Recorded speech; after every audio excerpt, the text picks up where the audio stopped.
Después de vivir en otro país durante 8 años volví a casa para sorprender a mi hija, pero en lugar de abrazos la encontré de rodillas fregando el suelo con ropa rota mientras mi yerno y sus amigos se reían diciendo «Esta es mi sirvienta barata», así que decidí darles otra sorpresa, una que cambiaría sus vidas para siempre. Antes de continuar, suscríbete al canal y cuéntanos en los comentarios desde dónde nos escuchas. Las calles de Lakewood parecían más pequeñas de lo que recordaba. Habían pasado 8 años desde la última vez que conduje por este vecindario, cuando los árboles eran más jóvenes y la casa del final de Maple Drive pertenecía solo a mi hija. Vendí 3 talleres mecánicos en Calgary para comprarle esa casa, cada dólar ahorrado durante 30 años entregado con orgullo. Ella lloró cuando le di las llaves. Tenía 24 años recién salida de la universidad y hablaba del jardín que plantaría y del porche que pensaba restaurar. El coche de alquiler olía a pino artificial. Había aterrizado en Denver aquella mañana. Recogí el sedán y pasé 45 minutos ensayando lo que le diría al sorprenderla. «Feliz cumpleaños, cariño, pensé que este año te vería en persona y quizá podríamos hablar de por qué te noté tan cansada en nuestra última videollamada». Giré hacia Maple Drive. La casa estaba 3 parcelas más adelante, una modesta vivienda de 2 plantas con contraventanas azules que yo mismo había ayudado a pintar un verano, solo que ya no eran azules o quizá seguían siéndolo bajo la suciedad y la pintura desconchada. Reduje la velocidad. El césped estaba salvaje con manchas marrones extendiéndose como una enfermedad. Una grieta atravesaba la ventana frontal y los rosales que tanto amaba Celeste yacían enredados y muriéndose junto a los cimientos. Algo frío se instaló en mi pecho. Aparqué en la acera y me quedé allí con las manos en el volante. Esa no era la casa que recordaba ni la vida que ella describía en nuestras llamadas mensuales. «Todo va bien, papá, solo estamos ocupados con el trabajo. Leo es maravilloso. Estamos pensando en renovar la cocina». La puerta principal estaba entreabierta. Tomé mi maleta del maletero y caminé por el sendero sorteando periódicos amarilleados por la intemperie. Las tablas del porche cedieron bajo mi peso y a través de la rendija escuché voces, hombres riéndose con algo de la televisión, comentarios de fútbol mezclados con el tintinear de botellas. Empujé la puerta despacio. No chirrió. Las bisagras estaban bien engrasadas como si alguien entrara y saliera a menudo sin anunciarse. El recibidor daba a un pasillo con fotos familiares torcidas y un marco roto. El aire olía a cerrado como si no hubieran abierto las ventanas en semanas. Dejé la maleta con cuidado y escuché. Las voces venían del salón a mi izquierda, pero otro sonido llamó mi atención, un fregado rítmico desde el fondo del pasillo. Avancé con paso silencioso sobre la madera hasta que la vi. Celeste estaba de rodillas en medio del pasillo, inclinada sobre un cubo de agua jabonosa frotando el suelo con ambas manos. Llevaba el pelo suelto, sin lavar, cubriéndole el rostro y vestía un pantalón de chándal y una camiseta vieja rota en el hombro dejando al descubierto piel pálida marcada con hematomas morados y amarillos, lo bastante recientes para doler aún. Sus brazos estaban delgados, mucho más que nunca, y más moratones trazaban sus codos y muñecas formando patrones de huellas. Me apoyé en el marco, la empuñadura de la maleta se clavó en mi palma. Ella no sabía que estaba allí. Seguía fregando de forma mecánica como si llevara horas así, con los hombros encorvados haciéndola parecer pequeña, frágil. Esa era mi hija, mi niña que trepaba árboles y arreglaba carburadores conmigo en el garaje, la mujer que se graduó summa cum laude y hablaba de abrir su propia consultora.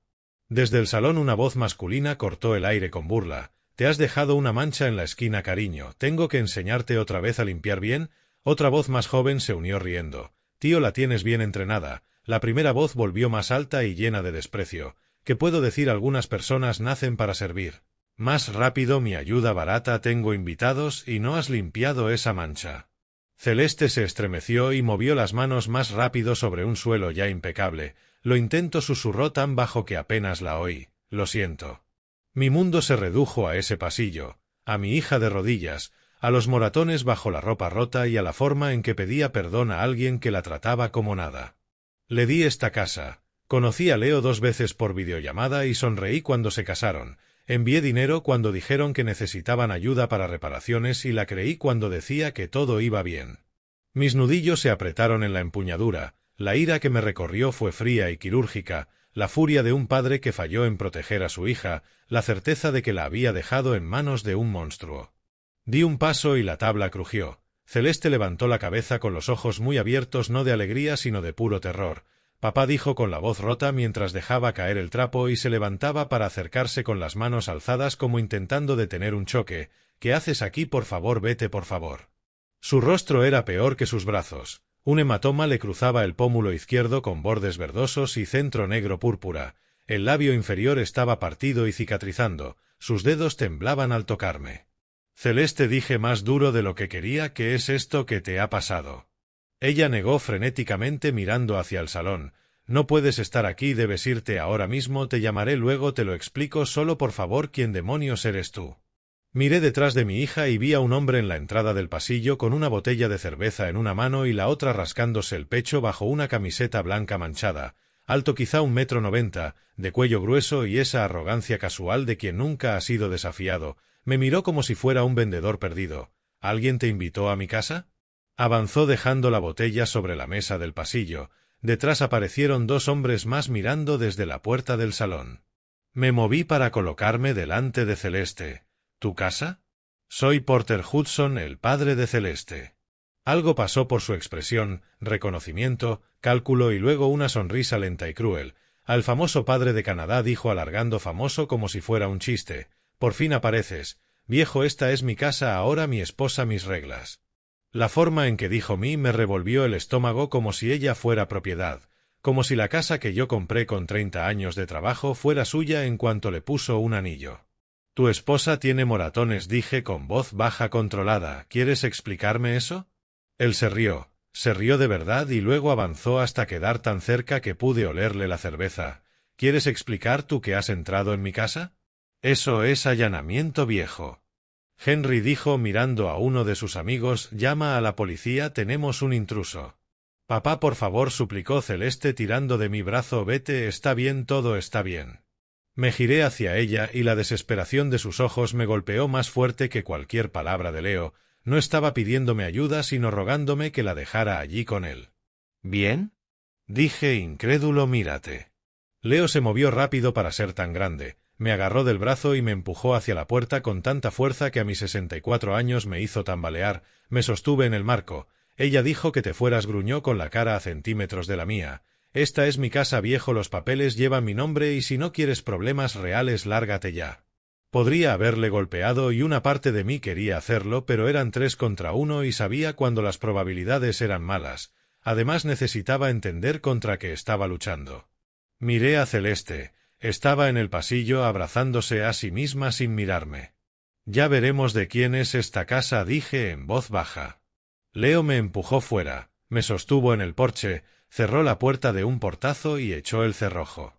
Me quedé un momento allí, con mi equipaje dentro y mi hija atrapada con él. Luego caminé hasta el coche. Las manos me temblaban al arrancar, no por miedo sino por una rabia tan pura que me nublaba la vista. Avancé despacio mirando la casa por el retrovisor. Leo apareció en la ventana con los brazos cruzados mirándome irme como si hubiera ganado algo. Los papeles llevan mi nombre. Esa frase me retumbó mientras giraba al final de la calle. Aparqué y apagué el motor apretando el volante hasta que me dolieron los nudillos. Yo había comprado esa casa, cada clavo, cada teja, cada centímetro con mi dinero, mi trabajo y en 2 años de matrimonio él había puesto su nombre en la escritura y convertido mi regalo en un arma. Los golpes no eran accidentes, ni la forma en que ella se encogía cuando levantaba la voz, ni que me suplicara que me fuera en lugar de pedirme ayuda. Esto llevaba tiempo ocurriendo, suficiente para que dejara de luchar, para que creyera que lo merecía o que nadie podía salvarla o que escapar la castigaría aún más. Podía llamar a la policía y denunciar violencia doméstica, pero ella me defendería a él, lo sabía, y él se aseguraría de alejarme. Necesitaba pruebas, necesitaba ventaja, necesitaba entender a qué me enfrentaba antes de mover ficha. Conduje sin destino solo para no dejar que la ira me consumiera. El sol de la tarde proyectaba sombras largas y en esa casa mi hija seguramente pagaba por mi visita mientras Leo le recordaba quién mandaba. No iba a volver a Canadá, no hasta recuperar todo lo que él había robado. Llegué al centro de Denver al caer el sol, el cielo teñido de cobre y ceniza. El Hampton Inn estaba en una esquina concurrida, un hotel sencillo para viajes de trabajo. Hice el check-in, subí al cuarto y dejé la maleta. A los minutos el móvil vibró, un mensaje de un número desconocido. Papá, soy yo, no vuelvas, por favor, no empeores esto. Lo leí 3 veces antes de dejar el móvil boca abajo. En lugar de contestar, abrí el portátil y busqué abogado especializado en propiedad en Denver. La pantalla se llenó de nombres y bufetes hasta que encontré Venice Coleand Associates, 15 años de experiencia en litigios de propiedad, es fiscal. Las reseñas hablaban de alguien implacable y minuciosa.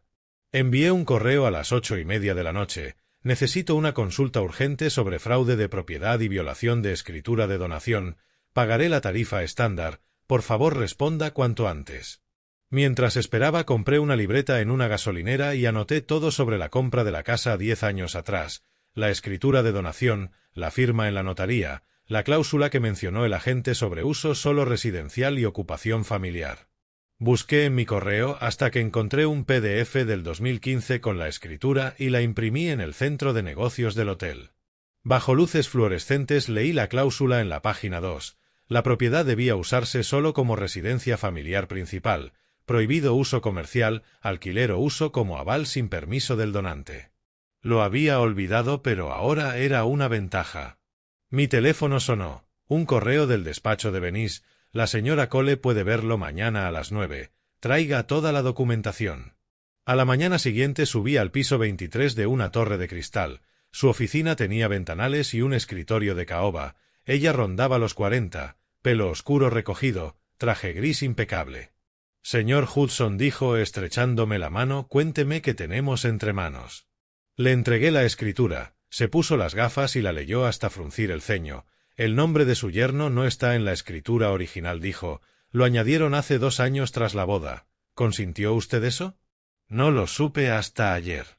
Dejó el documento y entrelazó las manos. Señor Hudson, este caso es más sólido que muchos que veo. Si su yerno utilizó la casa como aval para préstamos empresariales, violó los términos de la escritura, podemos impugnar su titularidad. ¿Cuánto tardará? Depende de si coopera. Si pelea puede durar meses. Mi retén son $5,000 y la tarifa por hora es 350. Saqué la chequera. Escribiré el cheque ahora. ¿Cómo empezamos? Primero necesitamos pruebas de que usa la casa con fines comerciales, préstamos, registros de empresa o cualquier documento de su constructora con esa dirección. Pasé las siguientes 2 semanas volviéndome invisible, fui al registro de la propiedad y pedí los documentos. La funcionaria me permitió fotografiar todo. Encontré embargos, traspasos y allí, fechado 18 meses atrás, un embargo de Rocky Mountain Equipment Finance por $75,000 a nombre de Spencer Construcción con la casa como aval. Fotografié obras donde había camiones de la empresa, pasé por la casa a distintas horas sin detenerme. Un día vi una camioneta de la constructora en la entrada y con un teleobjetivo de empeño que me costó $40 hice fotos de documentos empresariales en el salpicadero con la dirección de la casa. Llamé a Venice desde una cafetería 2 calles más abajo. Lo encontré, dije. El registro muestra el embargo de $75,000 con la casa como garantía. Su satisfacción se notó al teléfono. Eso es lo que necesitábamos. Prepararé una carta formal de requerimiento. 3 días después estaba en su despacho. Me entregó un sobre diciendo esto sale hoy por correo certificado. Él lo recibirá mañana. Luego esperamos. A los 3 días me llamó mientras servía café en la habitación del hotel. Lo firmó ayer sin decir nada. Ahora empieza la cuenta atrás. 30 días para cumplir o presentamos la demanda. Dejé el café con cuidado. ¿Qué probabilidades hay de que levante ese embargo? Bajas. Tendría que refinanciar o pagar la deuda y con el estado de su empresa es improbable. Imaginé a Leo abriendo ese sobre, viendo el membrete del bufete y leyendo el requerimiento. Esperaba que le arruinara el desayuno y en la casa de Lockwood fue peor. No vi esa parte, pero la reconstruí por lo que Celeste me contó y por los registros y por lo que vino después.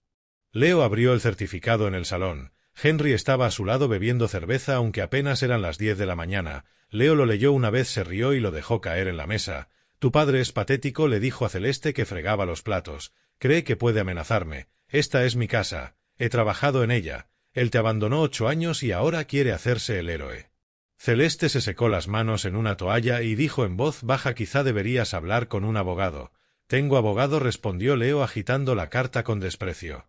Esto no es nada, solo un viejo teniendo una rabieta. Pero 2 horas después Leo estaba sentado en el despacho de Tom Brewster, un cuartito apretado encima de una tienda de bocadillos en Aurora, nada que ver con la torre del centro donde trabajaba Venice.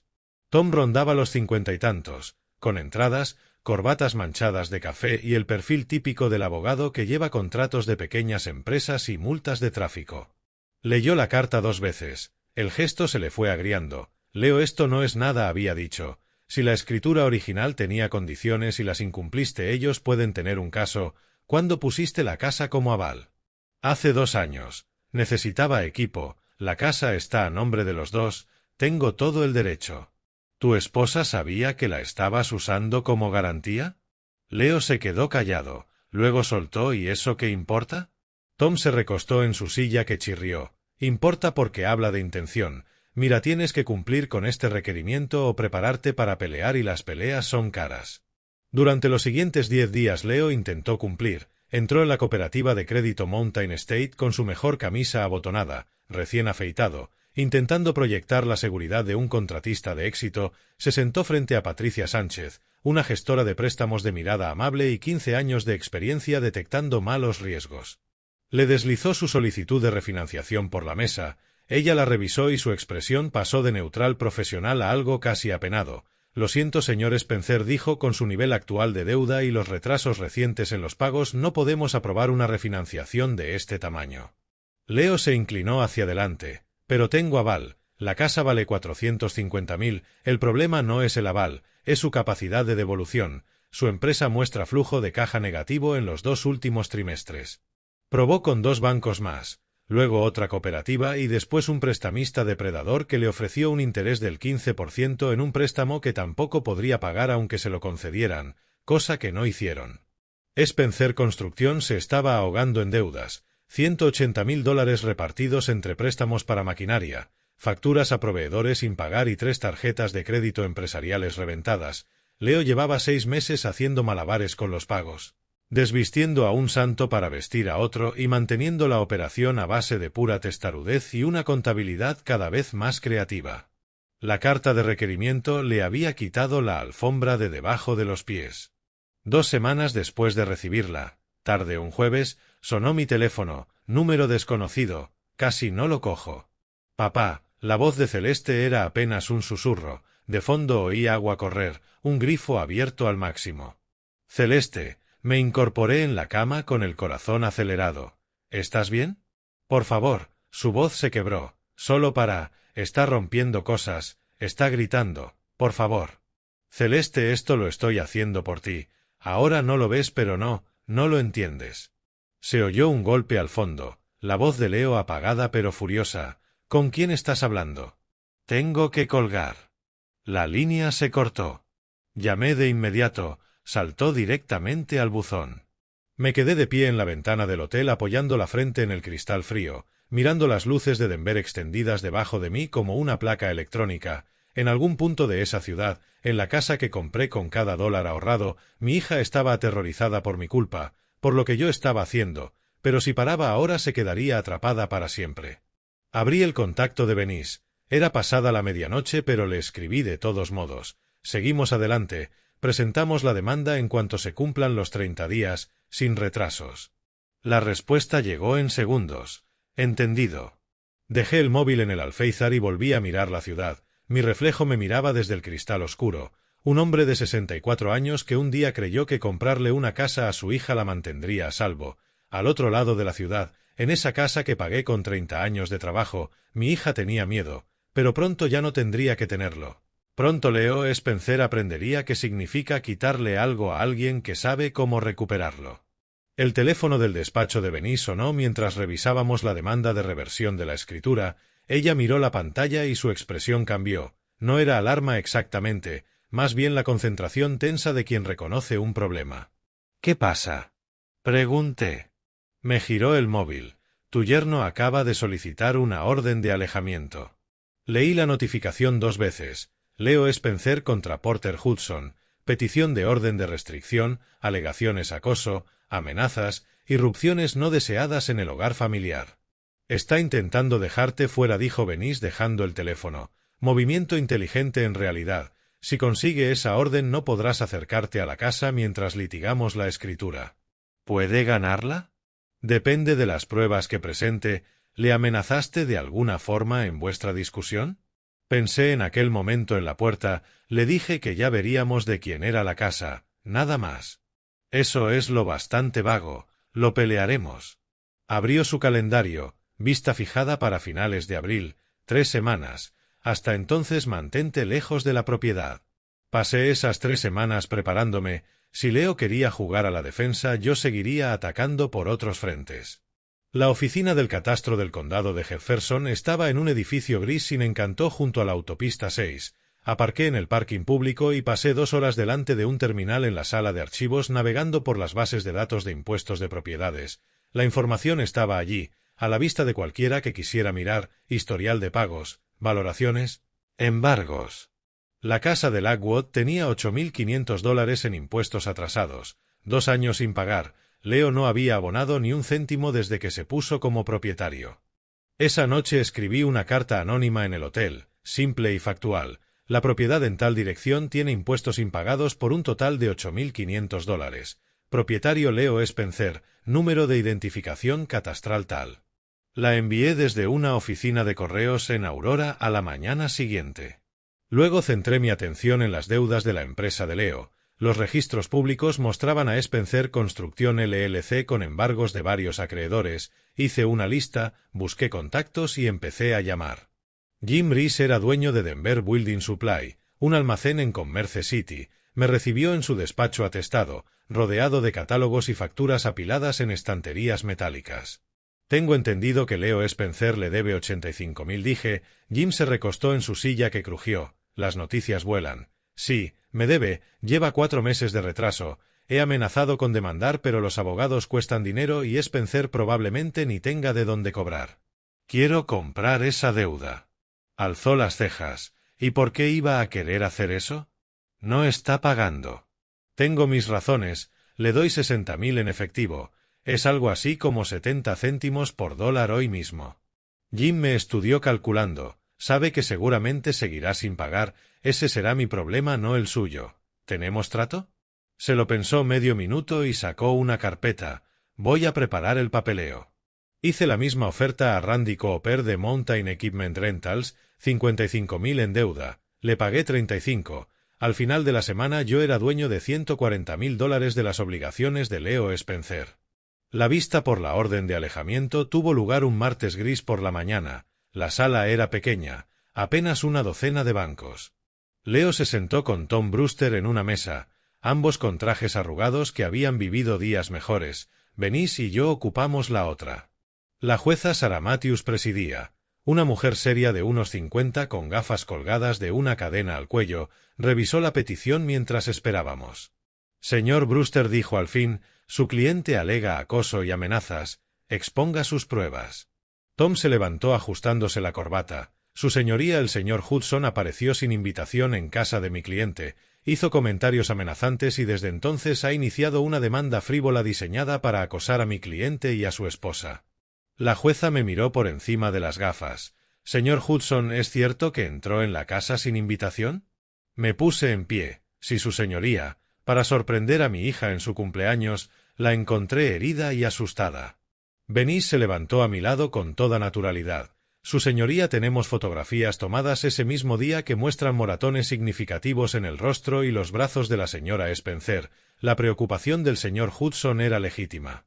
Deslizó las fotos impresas hacia la jueza. Las había tomado con mi móvil aquel primer día casi sin pensarlo. Ahora eran pruebas. La jueza Matthews las examinó y endureció el gesto. Esto es preocupante. Señor Brewster, ¿tiene su cliente alguna explicación para estas lesiones? Tom rebuscó en sus papeles. Mi cliente afirma que su esposa es torpe, que se cayó. Deniego la orden de alejamiento, cortó la jueza. Pruebas insuficientes de acoso o amenazas. Sin embargo, nos miró a ambos. Ambas partes se comunicarán solo a través de los cauces legales, nada de contactos directos, toda comunicación a través de los abogados. ¿Entendido? Asentimos. Leo estaba pálido. Bajamos los escalones del juzgado hacia la luz de abril y Venice se detuvo al final mientras se ponía las gafas de sol. ¿Y ahora qué? Preguntó. Saqué de mi maletín los documentos de cesión de deuda. Ahora soy su acreedor y es hora de cobrar. Su sonrisa fue rápida y afilada. Redactaré la carta de requerimiento. Asentí guardando los papeles. Al otro lado de la ciudad Leo no tenía idea de lo que se le venía encima, pero pronto lo sabría. Venise me llamó una semana después. Se le notaba satisfecha. La carta de reclamación de deuda se entregó esta mañana, correo certificado firmado en su oficina. Yo estaba sentado en el escritorio del hotel con el café enfriándose junto al portátil. ¿Cuánto tardará en responder? Si es listo, nada. Si está desesperado intentará negociar. En cualquier caso le dimos 30 días. No tiene 140.000. Lo sé, dijo Venise, de eso se trata. Volvió a llamarme 2 días después. Ha contactado, quiere negociar un plan de pagos y yo le he dicho no. Pago completo en 30 días o presentamos bancarrota forzosa de Spencer Construcción. Oí algo al fondo. Papeles, una puerta. ¿Cómo sonaba? Asustado. En la semana siguiente seguí observando, no de cerca. La advertencia de la jueza había sido clara, pero tenía otras formas de conseguir información, registros públicos, bases de datos empresariales y contactos de Venise en el sector de la construcción que se enteraban de cosas. El negocio de Leo se hundía más rápido de lo que esperaba. 2 clientes grandes, Mountain View Homes y Denver West Development, cancelaron sus contratos. El comentario en el sector era que Spencer Construcción se había retrasado en plazos. Había problemas de calidad en las obras, demasiados atajos. Cuando estás desangrándote de dinero cometes errores. Cuando cometes errores pierdes clientes y cuando pierdes clientes la hemorragia empeora. La investigadora de Venise, una antigua asistente legal llamada Rita que trabajaba como freelance para varios bufetes, me daba actualizaciones cada pocos días. Su cuadrilla se fue, me dijo, sobre un café en un bar cerca del juzgado. 3 semanas de retraso en las nóminas. El encargado dejó la obra con todo el equipo. ¿Cuándo? Ayer. Dejaron a Leo plantado con media cimentación hecha y nadie para terminarla. Removí el café pensando, ¿y el equipo? Está intentando venderlo. Ha ido a 3 concesionarios esta semana. El problema es que casi todo está financiado. Consiguió 30.000 por lo que no tenía cargas, pero eso apenas roza lo que te debe. 30.000 de 140. La matemática era brutal y sencilla. Rita sacó el móvil y me enseñó fotos tomadas desde zonas públicas. La oficina de Spencer Construcción a oscuras en mitad de un día laborable. La camioneta de Leo aparcada frente a la casa de Lockwood a las 2 de la tarde cuando debería estar en una obra. Se está desmoronando, dijo. Estudié las fotos. Sigue vigilando. Esa noche Venise me reenvió un correo. Leo había enviado otra súplica por un plan de pagos. La respuesta de Venise eran 3 frases. Nuestra postura no cambia. Pago completo de $140.000 en 30 días desde el requerimiento original. Si no cumple presentaremos solicitud de bancarrota. 2 semanas después de la carta de deuda Rita me llamó con algo distinto. Su yerno intentó llamarlo, me dijo. Bueno, no a usted directamente. Llamó a mi oficina pidiendo su contacto. Quería hablar con usted en persona. ¿Qué le dijiste? Que toda comunicación va a través de su abogada por orden de la jueza. Hizo una pausa. Sonaba borracho, señor Hudson. Eran las 3 de la tarde. Le di las gracias y colgué. Luego me quedé en la ventana mirando el skyline de Denver. En algún punto de esa ciudad Leo Spencer se estaba deshilachando. Su negocio moría, las deudas lo aplastaban y sus opciones se reducían a nada. Una parte de mí, pequeña y de la que no me enorgullecía, sentía satisfacción. Esto es lo que pasa cuando hieres a alguien a quien amo. Este es el precio. Pero otra parte, la que recordaba el susurro aterrorizado de Celeste en aquella llamada nocturna, solo sentía urgencia. Necesitaba romperlo por completo antes de que él la rompiera más.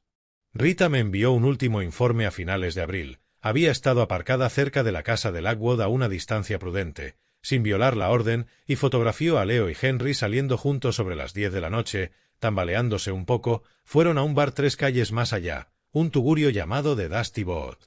Se quedó allí hasta el cierre, me contó Rita. Las 2 de la mañana, Henry lo llevó de vuelta a casa. Leo apenas podía andar.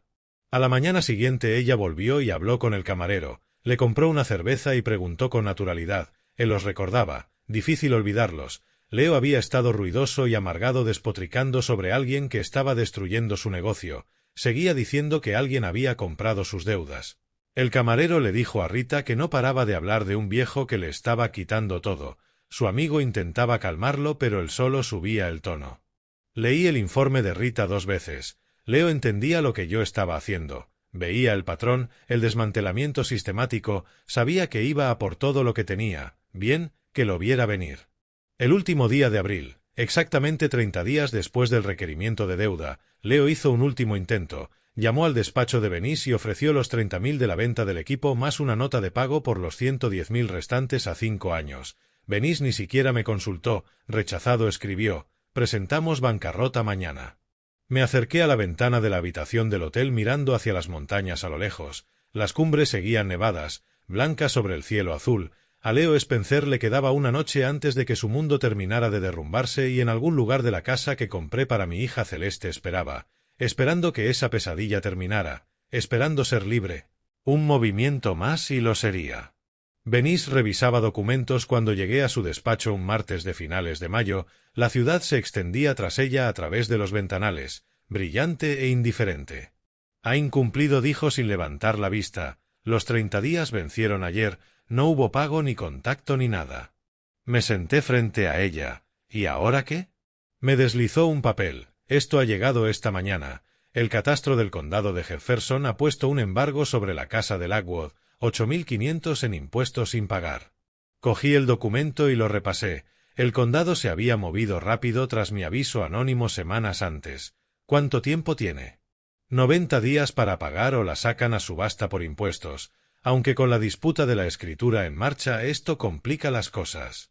Dejé el papel pensando, o la simplifica, hazle una oferta, yo pago la deuda de impuestos y perdono 40.000 de lo que me debe, a cambio desocupa la casa y firma una renuncia de derechos. Benís me miró por encima de las gafas. Eso es generoso, más de lo que merece en realidad. No se trata de generosidad, se trata de que mi hija salga de esa casa. Asintió despacio, la redacto hoy. La oferta salió esa misma tarde. Tom Brewster llamó a Leo en menos de una hora. Yo no estuve en esa llamada, pero Benís me la contó después, como Leo paseaba por su pequeño despacho, como le subía la voz mientras Tom le leía los términos. ¿Qué? ¿Quiere que me vaya sin más, que firme y renuncie a mis derechos sobre la casa? Tom intentó ser razonable. A cambio de pagar el embargo de impuestos y perdonarle 40.000 dólares de deuda. Leo, esos son 60.000 y pico. Deberías pensarlo. Es chantaje. Está usando la casa como rehén. Legalmente es una oferta de acuerdo y francamente no tienes muchas opciones. La respuesta de Leo fue inmediata y definitiva. Dile que no. Dile a ese viejo que no me voy a ninguna parte. Esta es mi casa. Benís me lo contó esa noche. Yo me quedé en la ventana del hotel sin mirar nada concreto. La perderá igual, dije. Lo sé, pero todavía no lo ve. Al día siguiente hice otra llamada. No a Benís esta vez. Contacté con el Departamento de Edificación y Seguridad de Denver. Hablé con alguien de inspección de obras. Pregunté en general cómo denunciar posibles infracciones. El funcionario fue amable y profesional. Todos los avisos podían hacerse de forma anónima. Los inspectores irían a cualquier denuncia creíble. Yo llevaba guardando los informes de vigilancia de Rita. Había documentado las obras recientes de Leo, trabajos a toda prisa, recortes de calidad, el manotazo desesperado de un hombre intentando salvar un negocio moribundo. Reuní direcciones, detalles de los proyectos y los mandé a la ciudad. 3 días después Luis Rodríguez, de Edificación y Seguridad, apareció en una de las obras de Leo en Aurora. Él estaba allí intentando coordinar a los pocos trabajadores que le quedaban. Rodríguez llevaba casco y una carpeta, con la cámara del departamento colgada al cuello. Señor Spencer. Rodríguez revisó la cimentación, fotografió el cuadro eléctrico, comprobó los permisos en su tablet. Estas zapatas no cumplen código. ¿Dónde está el visto bueno de la inspección para el vertido de la cimentación? Leo buscó excusas. El inspector vino. Tengo los papeles en algún sitio. No veo ningún registro y este cuadro eléctrico. ¿Quién ha hecho esto? Tampoco cumple código. Mire, puedo arreglar lo que haga falta. Voy a emitir una orden de paralización. Tendrá que contratar a un electricista con licencia, hacer que inspeccionen las zapatas y quizá rehacerlas y volver a solicitar permisos. Además hay una multa de 15.000 dólares por trabajo sin permiso. Rodríguez visitó otras 2 obras la semana siguiente. Cada vez encontró infracciones. Cada vez pegó pegatinas rojas de Stop Work en las verjas y puertas. Cada vez añadió multas a la montaña de deudas de Leo. Rita me mandó fotos. Leo sentado en su camioneta frente a una obra parada mirando al frente. Leo al teléfono probablemente escuchando a clientes furiosos. Leo sacando un papel arrugado de una papelera, la oferta de acuerdo que había rechazado. Entonces Henry me llamó a mi móvil, cosa que me sorprendió lo suficiente como para contestar. Usted no me conoce, dijo, pero soy amigo de Leo y creo que debería parar. ¿Parar qué?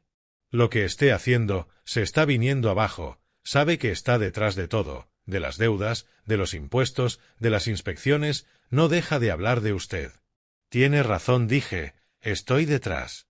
Henry se quedó en silencio un momento. Mire, no sé qué pasó entre ustedes.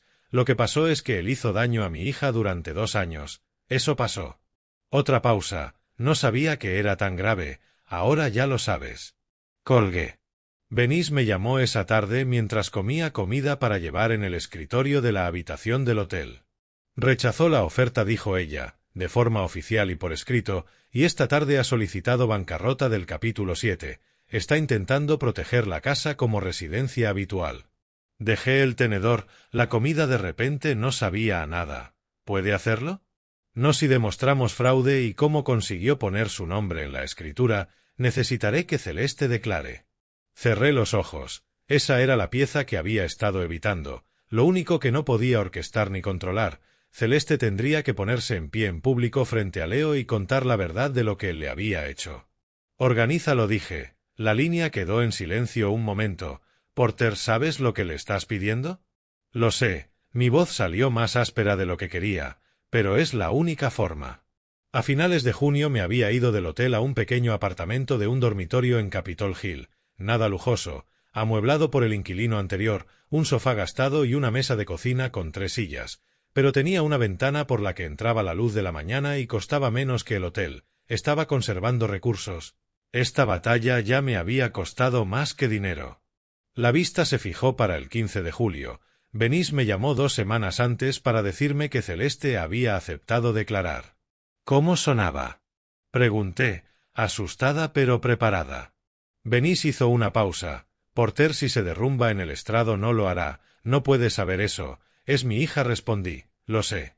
La mañana de la vista me desperté antes del amanecer. Hice café que no bebí. Me cambié de camisa 2 veces. Llegué al juzgado 40 minutos antes y me senté en un banco del pasillo mirando a la gente pasar, abogados con maletines, familias con caras preocupadas, un hombre con mono naranja escoltado por guardias. Entonces vi a Celeste. Caminaba por el pasillo con Venise, llevaba un sencillo vestido gris que no reconocí, había adelgazado desde febrero, el rostro más afilado, sombras bajo los ojos, pero caminaba erguida, con los hombros hacia atrás y cuando me vio sostuvo mi mirada sin apartarla. Me levanté, quería abrazarla, estrecharla contra mí como cuando era pequeña, pero seguía frágil, estábamos en público y no sabía si ella lo querría. No tienes que hacer esto, dije cuando llegó hasta mí, podemos encontrar otra forma. Su voz era baja pero firme, no hay otra forma y estoy cansada, papá, estoy tan cansada. Dentro de la sala nos sentamos en una mesa, Leo y Tom Brewster en la otra. Leo no miraba a Celeste o no podía. Tenía la mandíbula apretada y las manos planas sobre la mesa como si se estuviera sujetando a sí mismo. La jueza Karen Henderson presidía, una mujer de unos 50 con pelo gris acero y mirada directa. Revisó la solicitud de bancarrota y luego miró a Venise. Letrada está impugnando que la propiedad de Lockwood se incluya en la masa de la bancarrota. Si su señoría, sostenemos que el demandado obtuvo la titularidad mediante coacción y fraude, puede proceder. Celeste subió al estrado. Tenía las manos entrelazadas en el regazo, los dedos muy tensos. No miró a Leo, solo a la jueza y luego a Venise. Señora Spencer, dijo la jueza Henderson, ¿puede explicar al tribunal cómo llegó su marido a figurar como copropietario de la casa? La voz de Celeste era apenas un hilo, pero clara. 3 semanas después de casarnos, Leo dijo que teníamos que actualizar los papeles, que las parejas casadas comparten todo. Yo no sabía que podía decir que no. ¿La presionó? Dijo que si no confiaba en él lo suficiente para compartir la casa, quizá no confiaba lo suficiente para estar casada. Estaba enfadado cuando lo dijo. Yo tenía miedo. Venise se levantó. Su señoría, quiero aportar historiales médicos de los últimos 2 años.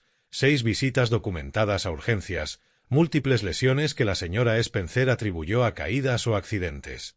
Extendió los documentos ante la jueza. Yo ya los había visto. Venise me había enseñado copias, pero sentado allí viendo cómo la jueza los revisaba cada página se sentía como otro peso quitado del pecho. ¿Pruebas? evidencia la verdad al fin visible. Tom Brewster lo intentó. Señora Spencer, ¿no es cierto que firmó voluntariamente la modificación de la escritura? Celeste lo miró por primera vez. Firmé. No sé si voluntariamente es la palabra adecuada.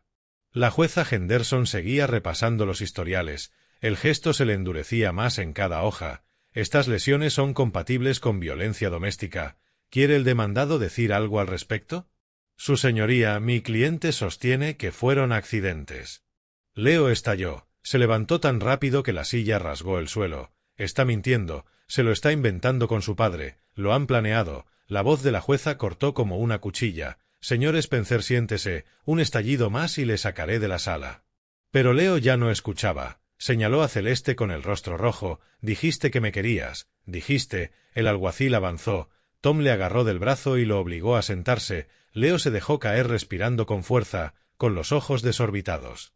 La jueza Henderson esperó a que todo se calmara y habló con voz firme y definitiva.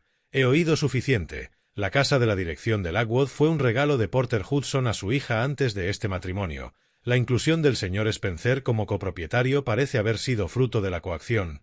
La propiedad queda excluida de la protección de bancarrota y se retira del listado de activos del señor Spencer. No había terminado. Además dictó una orden temporal. El señor Spencer debe abandonar la vivienda en un plazo de 48 horas a la espera de la decisión final sobre la titularidad. Señora Spencer, también le concedo una orden de alejamiento temporal. El señor Spencer no podrá contactar con usted ni acercarse a menos de 150 metros. Nos reuniremos de nuevo en 30 días para la resolución definitiva.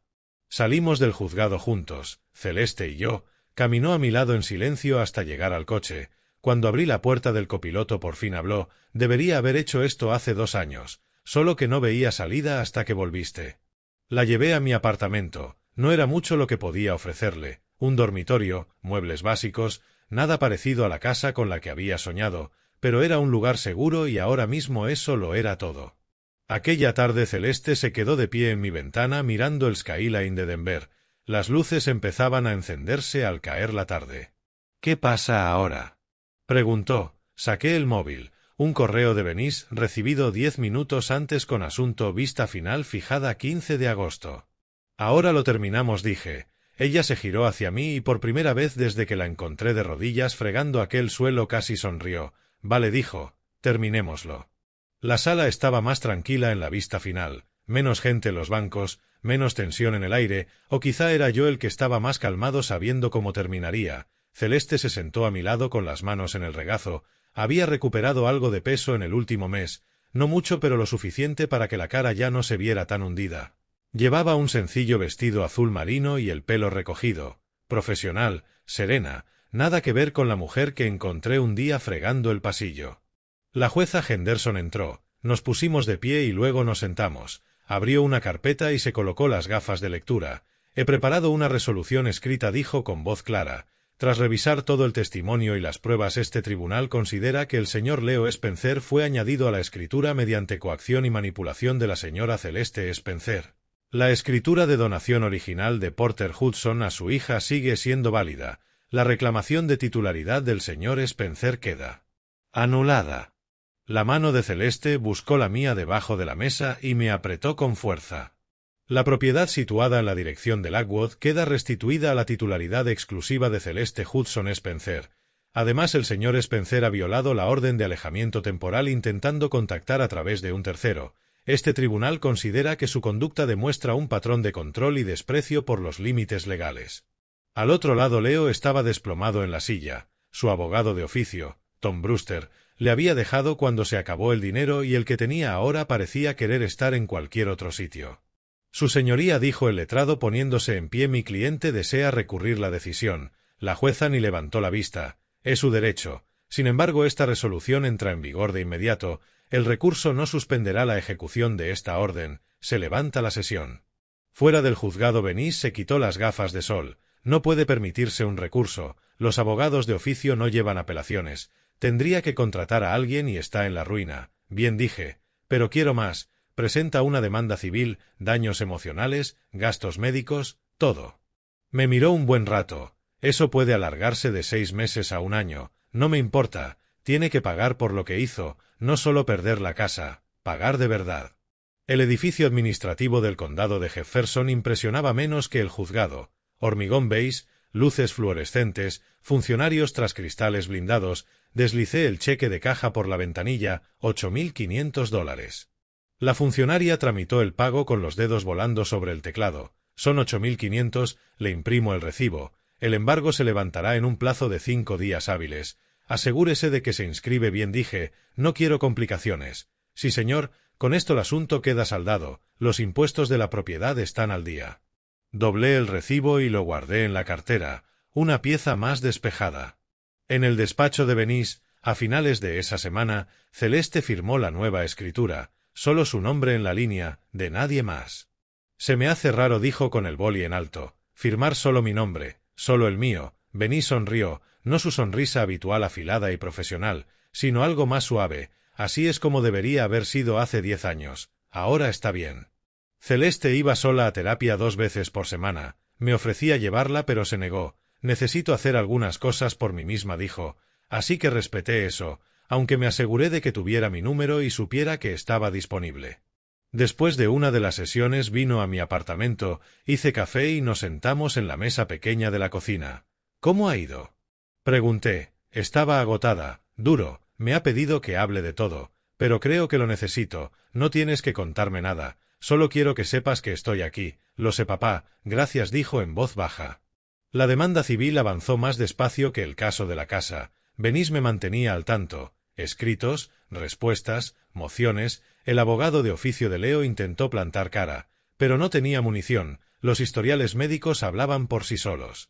En octubre llegó la sentencia. $25.000, 500 al mes durante 5 años. ¿Pagará? Pregunté a Venice por teléfono. Tendrá que hacerlo. El juzgado se encargará. Ahora está trabajando en la construcción como jornalero. Se lo descontarán directamente de la nómina.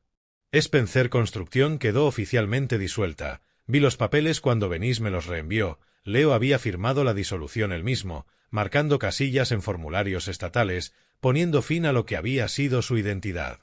Henry le contó a alguien que se lo contó a Rita, que me lo contó a mí, que Leo vivía en su habitación de invitados, durmiendo en un futón y haciendo derribos por $12 la hora. Esa información se sentía lejana, irrelevante, como enterarse de la vida de alguien con quien fuiste al instituto pero apenas recuerdas. A finales de agosto Venice entregó a Celeste las llaves de la casa, llaves nuevas. Habíamos cambiado la cerradura en cuanto la jueza firmó la orden. Celeste las sostuvo en la mano mirándolas como si pudieran desvanecerse. ¿Cuándo quieres volver? Pregunté. Respiró hondo. Mañana, pero no quiero ir sola. Iré contigo, dije. Me miró. ¿Me ayudarás a cambiarla? A pintar las paredes, a cambiar cosas. No quiero que se vea como cuando él estaba allí, terminé yo. Ella asintió. La haremos tuya otra vez, prometí. Completamente tuya. La casa olía a cerrado cuando abrimos la puerta. 5 semanas vacía, ventanas cerradas, aire apagado. Celeste se quedó quieta en la entrada, solo mirando. Está bien, dije en voz baja. Ahora solo es una casa. Él no está aquí. Ella asintió y dio un paso. Empezamos con la pintura. Celeste eligió los colores. Crema cálida para el salón, azul suave para el dormitorio, amarillo claro para la cocina. Encintamos marcos, extendimos plásticos, abrimos las ventanas para que corriera el aire. ¿Crema o azul claro? Preguntó sosteniendo las muestras en la pared del salón. Es tu casa, tu elección. Las observó un poco. El azul entonces. Él siempre decía que el azul era demasiado blando. Entonces es perfecto. Pintamos 3 días, cubriendo el gris oscuro que había elegido Leo, sustituyéndolo por luz y calidez. Celeste trabajaba constante, metódica, y se le relajaban los hombros a medida que cada pared cambiaba. Tengo una entrevista de trabajo mañana, dijo mientras pintábamos la cocina. Como quien comenta el tiempo, una asesoría contable en el centro. Una amiga de Venice me recomendó. Eso está muy bien. Estudiaste contabilidad, ¿no? Hace 10 años. Movió el rodillo arriba y abajo. Leo decía que no hacía falta que trabajara, que él se haría cargo de todo. Hizo una pausa. Debería haberlo visto entonces. Ahora lo ves. Eso es lo que importa. Después fue el turno de los muebles. Saqué el viejo sofá a la acera. Elección de Leo, manchado y hundido. Cuando volví, Celeste estaba sentada en el suelo donde solía estar el sofá, mirando el espacio vacío. ¿Estás bien? Pregunté. Sí. Se levantó sacudiéndose los vaqueros. Solo me sorprende lo grande que parece el salón sin él. Compramos muebles nuevos juntos. Nada caro, pero limpio y sencillo. Un sofá color crema, una mesa pequeña de comedor, una estructura de cama para la habitación de Celeste que eligió ella misma, pasando la mano por la madera antes de asentir. Esta. La entrevista fue un jueves. La llevé al edificio de oficinas del centro. Esperé en el vestíbulo con el móvil mientras subía al piso 14. 40 minutos después salió con una sonrisa prudente. Me han ofrecido el puesto. Es magnífico. Empiezo en 2 semanas. Tendré que refrescar cosas, aprender su software. Pero, me miró. Papá, voy a tener trabajo, vas a tener una vida, dije. Yo también tomé decisiones durante esas semanas. Llamé a mi antiguo empleador en Calgary. Les dije que no volvería. Les agradecí la oportunidad, pero necesitaba quedarme en Colorado. Por mi familia. Encontré un pequeño apartamento a unos 5 kilómetros de la casa de Celeste, un dormitorio, cocina básica, alquiler razonable. Un casero que no hacía demasiadas preguntas. Firmé el contrato un martes por la tarde, entregué el primer mes y recibí las llaves. Cuando se lo conté a Celeste, frunció el ceño. Papá, no tienes que dejar tu trabajo por mí. No lo dejo. Estoy eligiendo algo más importante y puedo asesorar desde aquí. Ya he tenido 2 llamadas de talleres en Denver. ¿Estás seguro? Estoy seguro. Me fui una vez. No volveré a hacerlo. Venice llamó a mediados de agosto con una noticia que le conté a Celeste casi como nota al margen. Leo se ha ido del estado. Su último pago llegó con dirección de Arizona. Celeste estaba colocando libros en las estanterías recién pintadas. Ni siquiera se giró. Vale, eso fue todo. Solo vale. Se había vuelto irrelevante. A finales de agosto nos sentamos en el porche en las sillas nuevas que habíamos comprado, de madera blanca, hice café y saqué 2 tazas. El vecindario estaba tranquilo, unos niños en bici, alguien cortando el césped 3 casas más allá, sonidos normales. Gracias, dijo Celeste, por no rendirte conmigo. Prometí protegerte el día que naciste, aunque eso significara enfrentarme a alguien a quien querías. No creo que le quisiera. Habló despacio mirando el café. No, de verdad. Creo que solo tenía miedo y no sabía cómo irme. Te fuiste, eso es lo que cuenta. Porque volviste tú, debería haber vuelto antes, negó con la cabeza. Volviste cuando te necesitaba. Eso basta. Nos quedamos un rato en silencio viendo cómo caía la luz. El cielo pasó de naranja a rosa y luego a morado profundo. ¿Qué harás ahora? Pregunté. Trabajar, vivir, averiguar quién soy cuando no tengo miedo. Me miró. Quizá eso sea suficiente por ahora. Es más que suficiente. Las farolas se encendieron una a una en la calle, automáticas, fiables, como todas las tardes. ¿Va a estar bien, verdad? Dijo Celeste, más como una afirmación que como una pregunta. Sí, respondí, ya lo está. La luz del porche se encendió encima de nosotros. El sensor de movimiento que había instalado esa tarde. Celeste miró hacia arriba. Me gusta, dijo, que se encienda sola. Así nunca tengo que volver a casa a oscuras. Cosas simples, seguridad y momentos corrientes, para eso había peleado, eso era lo que habíamos ganado. Al otro lado de la frontera estatal, Leo Spencer empezaba de cero en algún pueblo de Arizona, mandando $500 al mes para pagar la vida que destrozó.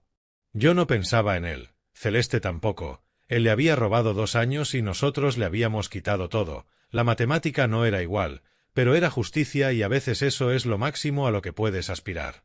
Terminamos el café mientras salían las estrellas. Febrero volvió, trayendo el aniversario del día que conduje por Maple Drive y encontré a mi hija de rodillas. 1 año desde que todo empezó, 6 meses desde que terminó. Aparqué frente a la casa de Celeste un sábado por la mañana, la misma casa pero completamente distinta. El césped estaba verde y cuidado, nuevos rosales bordeaban los cimientos. Celeste los plantó en octubre eligiendo variedades que florecieran en distintas épocas.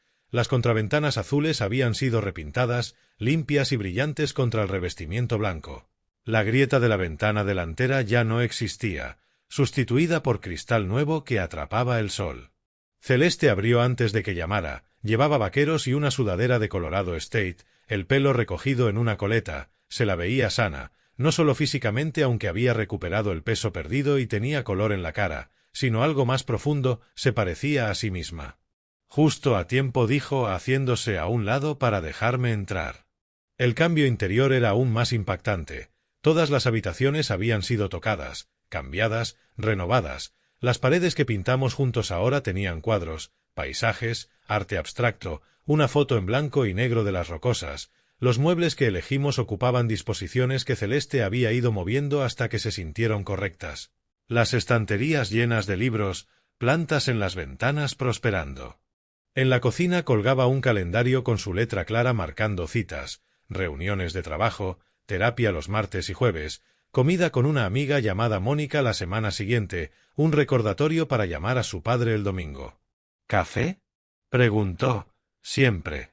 Mientras lo servía reparé en los pequeños detalles, cómo se movía por la cocina con seguridad, sabiendo dónde estaba cada cosa, la costumbre que había tomado de tararear mientras hacía tareas, la ausencia de esos gestos constantes de comprobación, de mirar hacia atrás, de escuchar pasos, esa hipervigilancia que la había definido tanto tiempo. Nos sentamos en la mesa que elegimos juntos. ¿Cómo va el trabajo?, pregunté. Bien, realmente bien. Envolvió la taza con las manos. Me van a asignar un cliente más grande, una empresa manufacturera con una contabilidad compleja. Richard dijo que confía en mí. Richard era su jefe. Ya me había hablado de él. Un hombre metódico, deliberado, que valoraba el trabajo minucioso y la comunicación clara, el tipo de jefe que daba feedback y espacio para crecer. Es excelente. Estoy nerviosa, admitió, pero de la manera buena, la que significa que quiero hacerlo bien. Lo harás. Sonrió. La doctora Chen dice que estoy avanzando de verdad. Ahora trabajamos límites. Aprender a reconocer cuando alguien es controlador y cuando solo expresa preferencias es más difícil de lo que parece. La doctora Chen era su terapeuta, la mujer a la que veía 2 veces por semana desde hacía 6 meses. Celeste hablaba de ella con una mezcla de respeto y cansancio, como quien describe a una profesora dura pero justa. ¿Duermes mejor?, pregunté. La mayoría de las noches. Aún tengo pesadillas a veces, pero no tan a menudo. Tomó un sorbo de café. El mes pasado soñé que la casa se incendiaba. Me desperté en pánico revisando todas las habitaciones, pero luego me di cuenta de que no era real, que estaba a salvo y volví a dormirme. Eso es progreso. La doctora Chen dijo lo mismo, que reconocer la diferencia entre el trauma pasado y la realidad presente es un gran paso. Hablamos de otras cosas. De mi trabajo de consultor había conseguido 3 clientes fijos, talleres que necesitaban ayuda con eficiencia y gestión, de Mónica, su amiga del club de lectura, del jardín que Celeste planeaba para primavera, de las verduras que quería probar a cultivar. Ayer me llegó algo por correo, dijo tras una pausa, de Arizona. Dejé la taza. ¿El pago? Sí, $500, justo a tiempo, nunca ha fallado. Me miró. ¿Te molesta que esté pagando? Me lo pensé. No, significa que el sistema funciona. No puede simplemente olvidar lo que hizo e irse. Cada mes tiene que recordarlo. Yo ya casi no pienso en él, dijo Celeste. A veces me pregunto si eso me hace fría, como si debería odiarlo más o tenerlo presente constantemente o algo así. Te hace estar sana, no merece espacio en tu cabeza. Asintió despacio. La doctora Chen dice que lo contrario del amor no es el odio, es la indiferencia, y creo que he llegado ahí. Es solo alguien que estuvo en mi vida, alguien que me hizo daño, pero que ya no está. Exactamente. Más tarde fuimos a la ferretería. Celeste quería ver colores de pintura para el baño, la última habitación que no había tocado. Paseamos por los pasillos mirando muestras, debatiendo entre un verde espuma de mar y un aguamarina pálido. ¿Cuál te gusta más?, preguntó levantando 2 tarjetas. Tu casa, tu elección. Se rió. Siempre dices eso, porque siempre es verdad. En la cola vi que se fijaba en un hombre discutiendo con su mujer, palabras cortantes, un gesto despreciativo. Celeste se tensó un instante, los hombros se le subieron, pero respiró hondo, se relajó a propósito y apartó la mirada, eligiendo no engancharse con la toxicidad ajena, protegiendo su paz. Pequeñas victorias, así es como se veía la recuperación. Cargamos la pintura en su coche. Había comprado un sedán de segunda mano en noviembre, Independencia sobre 4 ruedas. La seguí hasta la casa y la ayudé a meter las cosas. ¿Te quedas a comer?, preguntó. Voy a hacer sopa. Me encantaría. Mientras ella cocinaba yo monté el mueble nuevo del baño que había encargado. Trabajo sencillo. Seguir instrucciones, usar las manos, era casi meditativo, satisfactorio en su simpleza, sin segundas intenciones, solo tornillos, madera y las herramientas adecuadas. Durante la comida Celeste me habló de una cita que había tenido la semana anterior, un hombre llamado David que había conocido a través de Mónica, café en una cafetería del centro, conversación sobre libros, rutas de senderismo y películas malas que ambos adoraban de niños. ¿Lo vas a ver de nuevo?, pregunté. Quizá. Él dijo que le gustaría y yo le dije que me lo pensaría. Removió la sopa. La doctora Chen dice que tengo que ir con cuidado, no precipitarme, darme tiempo para conocer a alguien de verdad antes de confiar, pero también dice que no puedo vivir con miedo para siempre, que hay un equilibrio. Sí, estoy intentando encontrarlo. Me miró. Es raro, ¿sabes? Aprender a salir con alguien en mis 30, siento que hago todo al revés. Lo estás haciendo en el momento exacto, en tu momento. Después de comer empezamos a pintar el baño. Trabajamos en un silencio cómodo, el que nace de conocerse lo suficiente como para que no hagan falta palabras. El verde espuma fue cubriendo el beige viejo, transformando el pequeño espacio en algo más luminoso. Cuando me fui esa tarde Celeste me acompañó a la puerta. La luz del porche ya estaba encendida, el sensor funcionaba perfecto. ¿Misma hora la semana que viene?, preguntó. Misma hora. Me abrazó rápido y fuerte. Gracias papá por todo. No tienes que darme las gracias. Lo sé, pero quiero hacerlo. Conduje de vuelta a mi apartamento mientras el sol se ponía tiñendo el cielo de naranja y púrpura. La ciudad se extendía a mi alrededor llena de gente viviendo sus vidas, librando sus batallas, encontrando su camino. En algún lugar de Arizona Leo Spencer probablemente terminaba su turno en la obra que lo empleara. Luego iría a la vivienda que pudiera pagar. Escribiría un cheque de $500 y lo mandaría a la dirección fijada en la sentencia. 4 años y medio más de esos. Recordatorios mensuales de lo que perdió. Ya no lo odiaba. Apenas pensaba en el salvo en momentos como ese y aún así solo de refilón. Era un problema que había resuelto, una amenaza que había neutralizado. La energía que gasté en destruirlo se había reconducido a construir algo mejor. Celeste tenía de vuelta su casa, su vida, a sí misma. Ese había sido siempre el objetivo, no la venganza por venganza, sino una justicia que dejara espacio para sanar, no destruir por el placer de arrasar, sino despejar el terreno para que algo nuevo pudiera crecer. En mi apartamento hice la cena, revisé el correo, leí un rato antes de acostarme, una tarde corriente, sin nada especial salvo por lo que significaba, el derecho de mi hija a tener tardes corrientes también, seguras, sencillas, aburridas en el mejor sentido. Mi móvil vibró. Un mensaje de Celeste. El baño está terminado. Ha quedado increíble. Gracias por ayudarme hoy. Respondí cuando quieras. Orgulloso de ti. Contestó al momento, orgullosa de los dos. Dejé el teléfono y miré por la ventana el skyline de Denver, las luces encendiéndose mientras caía la noche, miles de ventanas, miles de vidas, miles de historias desarrollándose detrás del cristal y las paredes. Esta había sido la mía. Un padre que volvió. Una hija que encontró su fuerza. Un hombre que aprendió que a veces amar significa luchar y luchar significa ser estratégico, paciente y despiadado cuando hace falta. Pasé 8 años en Calgary construyendo el negocio de otro mientras mi hija sufría en una casa que yo le había regalado. Ese fallo siempre estará conmigo, una cicatriz que llevaré. Pero volví, luché, gané, no de forma perfecta ni sin costes, pero lo suficiente. Celeste está sanando, trabaja, está aprendiendo a confiar en sí misma de nuevo, a tomar decisiones, a construir la vida que quiere en lugar de la que otro le imponía. Eso es justicia, eso basta.